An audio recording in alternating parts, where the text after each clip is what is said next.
జిల్లాలో ఇటీవల కురిసినటువంటి అకాల వర్షాల మూలంగా రైతుల ధాన్యం తడిసి అనేక మంది రైతులు ఈరోజు పంట నష్టపోయినటువంటి పరిస్థితి ఉన్నది.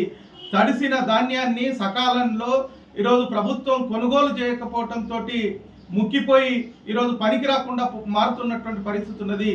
వర్షాలు తగ్గినప్పటికీ ఇంతవరకు రైస్ మిల్ యజమానులు సకాలంలో వాటిని కొనుగోలు చేసి దిగుమతి చేసుకోవడంలో విఫలమవుతున్నటువంటి పరిస్థితి ఉన్నది.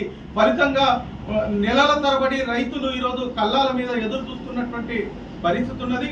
ఇప్పటికైనా ప్రభుత్వం వెంటనే రైతుల ధాన్యాన్ని ఎటువంటి తరుగు లేకుండా వాళ్ళ నష్టం జరిగినటువంటి ధాన్యానికి నష్టపరిహారం చెల్లించేటట్టు కొనుగోలు చేయాలని, రైతుల ఇబ్బందులను తీర్చాలని ఒకవైపు రాష్ట్ర ప్రభుత్వం రైతే రాదు అనేటువంటి పద్ధతుల్లో చెప్పుకుంటున్నప్పటికీ కింది స్థాయిలో మాత్రం రైతులకి నానా అవస్థలు పెడతా ఉన్నటువంటి పరిస్థితి ఉన్నది.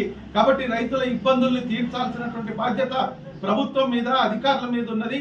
కలెక్టర్ గారు, మిగతా అధికారులు ప్రకటనలకే పరిమితం కాకుండా గ్రామీణ ప్రాంతాల్లో ప్రజల ఇబ్బందుల్ని దృష్టిలో పెట్టుకోవాలని మేము సిపిఎం పార్టీగా డిమాండ్ చేస్తాము.